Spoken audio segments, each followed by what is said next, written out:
What is up, everybody, and welcome back to another video. In today's video, we are going to be taking a look at the final practice reports from the Detroit Lions and from the Minnesota Vikings. So let's get it started. You know, I got to shout out DoseOfDion, man, because it was actually the first time I went live on YouTube. And, you know, guys don't know DoseOfDion. He put out a lot of good content for the Detroit Lions. Welcome, everybody, to another video. Glad you guys are here. And yes, we are diving into the final practice report because it is Friday. It is almost game day. But there is one big question that still remains for the Detroit Lions that we don't have the definitive answer to yet. And that is, will Matthew Stafford play on Sunday? Will Matthew Stafford play without practice on Sunday? As of now, I'm not sure if he has once again tested negative, but I do know this. Matthew Stafford is on pace, as of the time I'm recording this, to potentially play on Sunday. We probably won't know until tomorrow or even Sunday whether or not he will go. It could be a game time decision that we find out. But we do know this. According to the Lions, he has been involved in virtual meetings, virtual walkthroughs, things like that. Everything's virtual right now because he's not at practice, because he's quarantined. He's been involved in all of that. But we're still not sure if he's going to play on Sunday. He is on pace to play. It would be without practice. He would be flown over separately, and he'd probably have to put some work in on Sunday morning. But there's a big difference between Matthew Stafford and Chase Daniel. And I'm glad we have Chase Daniel. But there's a big difference. And a must-win game. That's how I'm classifying it. We really need Matthew Stafford on the field. I'm really hoping he can play. That's the first thing. Second thing, Mohamed Sanu, Lions signed to the practice squad today. He could potentially also play on Sunday. Now, it'd be weird because him and Matthew Stafford has never practiced together. It'd be the first time you even throw a ball to him if he gets on the field on Sunday, if he throws one to him. But he could potentially be activated on Sunday. So, according to, I think it's Detroit News, practice today with the Detroit Lions. So that means he has went through the COVID protocols, he has passed, and because of that, he could potentially be activated. The Lions could do that, and I could actually see them doing it after looking at the injury report from today's practice. So let's start off with the Detroit Lions, then we'll hop into Minnesota side of things. For the Detroit Lions, we have 3 players already listed as out. That is Kenny Golladay, Jamal Agnew, and Tracy Walker. Tracy Walker's kind of a surprise. It was kind of a surprise to see him on there throughout the week. He won't get to play. I think that's a very underrated big loss. Expect to see more Will Harris. Expect to see definitely more Jaron Kearse on the field, which I'm very happy we have Jaron Kearse to pair up with a guy like Duron Harmon. But that's a very, very big one that, you know, kind of is a little overlooked that you really don't think of because of the Kenny Golladay injury. Also, Jamal Agnew. Because Jamal Agnew's out, he won't be a return man, right? So keep an eye on Danny Amendola. He'll have to be the return man most likely when it comes to special teams. We know with Amendola, he's reliable. Usually not going to return a punt, though. Who knows? He might prove me wrong.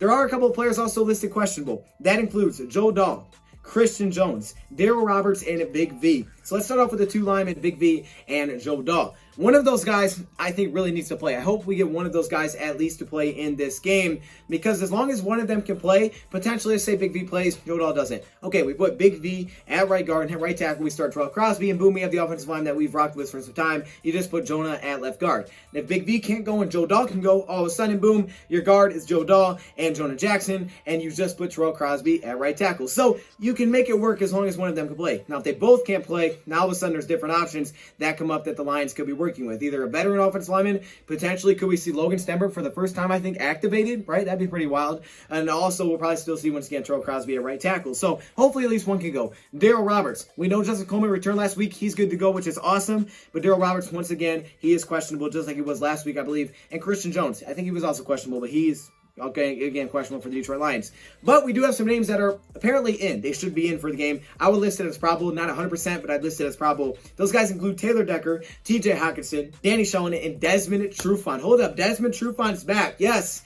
Desmond Trufant looks like he's going to be back. He had full participation today in practice. I don't believe we've seen Desmond Trufant since the Saints game. So it's been a while. It'll be interesting to see what the rotation looks like right there, right? Will they start Jeffrey Okudah? Amani's going to start. Justin Coleman will start. Will Jeff Okudah start? Will it be Desmond Trufant, right? Because Okudah's been getting much better, and Trufant, when he's been on the field, has been a little questionable. I always lean to the side of the veteran, just assuming that's who they're going to rock with. But who knows at this point? I mean, it's kind of up in the air. It also depends on how healthy they really think Desmond Trufant is, but he should be returning. On to the Minnesota Vikings side of things. They are dealing with some major injuries in the back end. For the most part, they're healthy, but that's secondary. A young secondary is completely depleted. Dantzler, out. You guys know I loved him at draft time. He's out. Mark Fields, out. Holton Hill, out. 3 cornerbacks listed out, plus Harrison Hand, questionable. 4 cornerbacks on the list, 3 listed out, 1's questionable. They could be coming in with 4 cornerbacks lost. They could be rocking in this game without 4 cornerbacks. That means Chris Jones will be one of their starting cornerbacks who was with the Detroit Lions. Maybe that gives them somewhat of an advantage. But wow, that is huge. So if Stafford can play, that's big time. And we'll talk about it once we get to the game plan. If Stafford can't play, maybe Chase Daniel can take advantage of some of the, the missing pieces in that secondary. But that's huge. I mean, that's huge in the Lions game that they have to have. The offense needs to find a way to start clicking. 3 cornerbacks we already know are down, plus possibly an extra one. That's just huge. That's crazy. That's like what we had to deal with early in the year, right? Week 1, right? This is kind of what our cornerback group looked like. So now the Vikings are dealing with that, and we got to see the Lions take advantage here. So I'll keep you guys updated on Matthew Stafford's health. We'll see where he's sitting at, and once I get confirmation that he will play or he won't play, of course I will give that to you guys. But my offensive game plan video will be out a little bit later. That's going to be out today, and my preview/predictions probably going to push to tomorrow for a couple reasons. 1, the week kind of pushed everything, and 2, I also want to really know if Matthew Stafford can play, and hopefully by Saturday we get that information. We may not, but we'll see. Let me know your thoughts in the comments below. Thank you, Pride, for watching, and I'm out. Are you kidding me right now? I had to put my helmet on for this one. Are you kidding? Look at this. Look at all these members. What?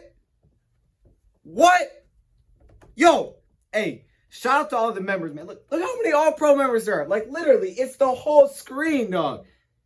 This is crazy. The patrons, of course, the Hall of Fame members, man. Y'all got the gold color. It's kind of yellow, but it's supposed to be gold. Shout out to all the members, man. If you want to be a part of this, all you got to do is join the channel. But there are perks that come with it. Stay locked in the community tab if you are a member, because that's where a lot of information comes out. I appreciate all of you.